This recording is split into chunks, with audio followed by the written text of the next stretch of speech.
So Sharon, you are more of a panelist, aren't you? And you have got some preparation tips for being a panelist, a bit like what we've heard, but you've also got an idea about that whole stepping into the role. There's a lot of fear around saying yes to being a panelist, isn't there? Yeah, I think so. And I completely concur, Penny, with everything that's been said around the room. All of that most definitely resonates with me. And I often think about my own preparation before either being a panel host or a panelist. And part of it starts for me before I even enter through the door. And that's looking at the inner work. And I really think about, how do I want to show up in the room? And what impression, to Simi's point, what impression do I want to leave with this audience?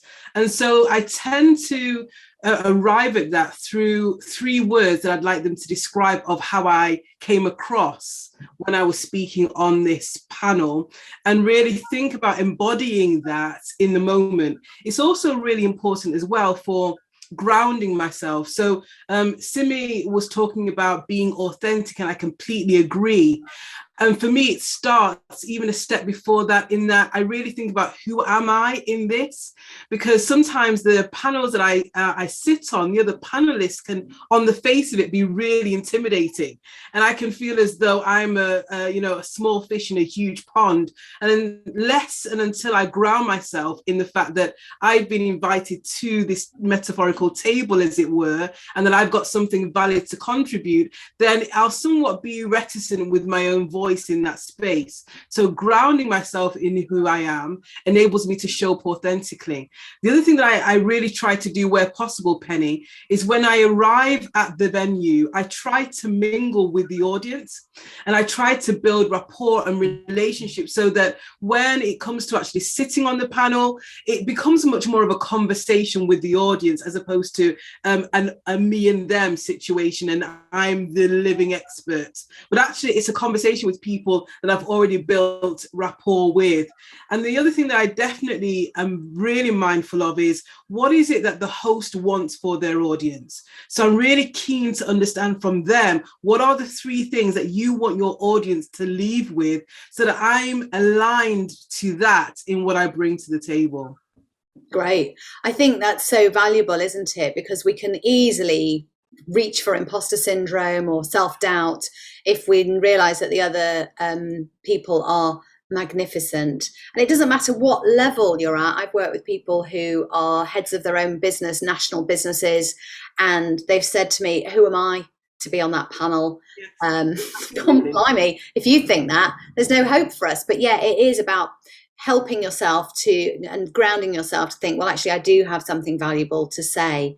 Yeah. And actually, there are opportunities for people in their early careers to talk about their early careers and the experiences there. So it depends on the nature of the topic, doesn't it, of course? For sure. Yeah. Absolutely. So there's physical preparation of having some ideas, maybe making notes. There's mental preparation. What about in the moment? You know, when you're actually sitting down in the tub chair, because it's pretty much always a tub chair, isn't it? Definitely. Sitting down, and the moderator's there, and they say your name, and you know that they're going to ask you a question, and your adrenaline just goes whoo, doesn't it? How do you manage all of that, and how do you perform really well? Because it is a performance, isn't it? Yeah. I'm going to come to Sharon on that, and then Asif. To me. Yes, Sharon, sorry. Yeah, go ahead.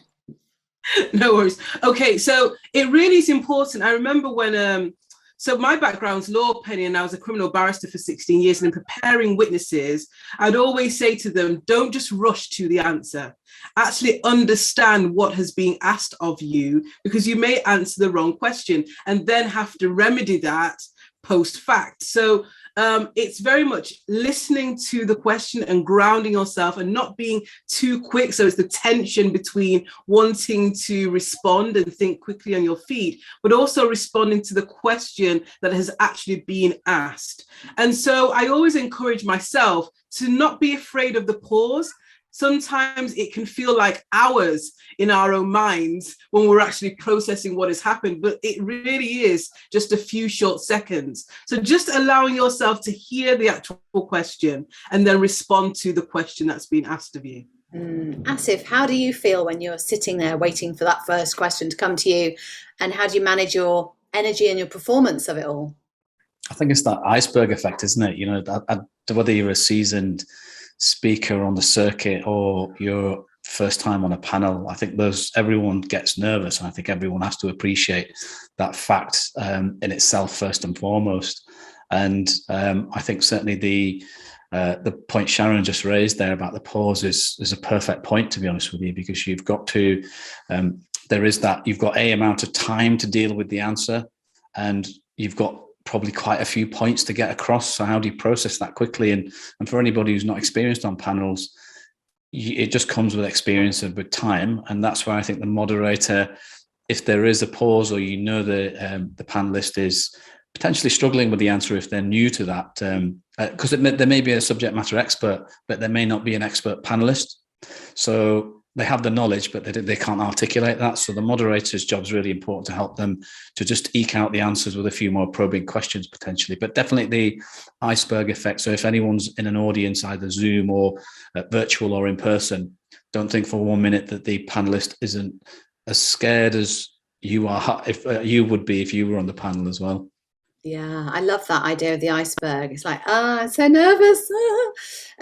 But also that dials back nicely into the preparation that you would do with maybe a briefing call or a meeting with the panelists, getting them all together, understanding what they might say. So if you do see a panelist struggling, you can go, oh, now Kathy or Dave, you were telling us you've got a point to make, haven't you, about this experience you had with the such and such. So you kind of lead them to it, because you've got that knowledge.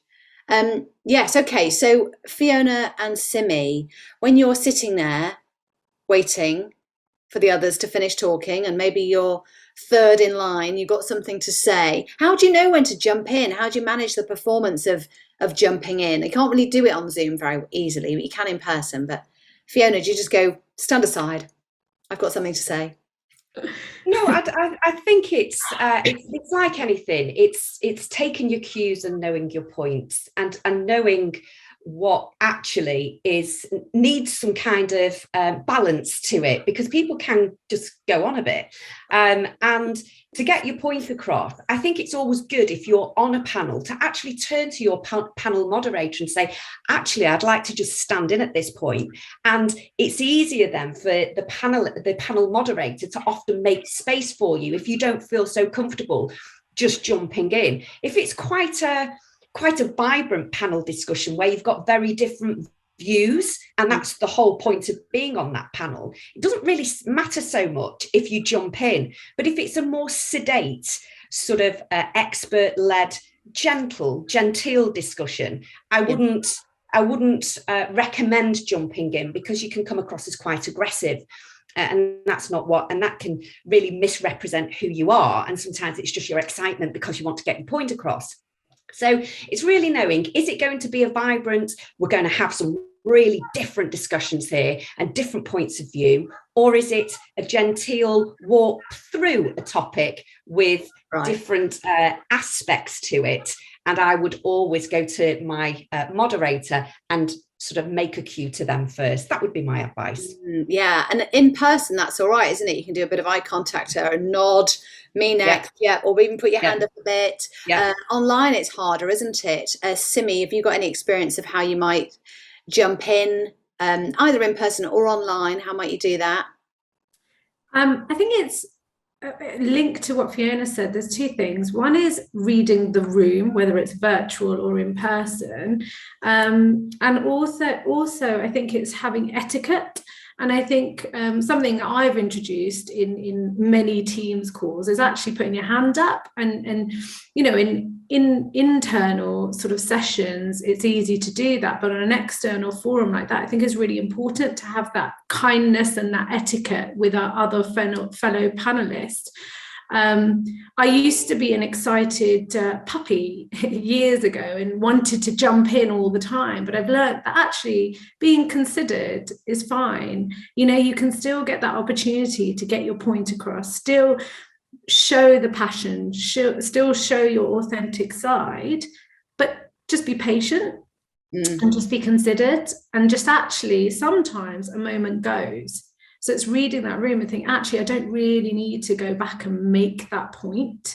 It's fine. And then you have the networking opportunity later, and you can pick that point person out or speak to them direct. So it's kind of, it sounds really obvious, but when you're in the moment, your emotions and everything can take over. So just kind of be considered and think about it and go back to being your authentic self.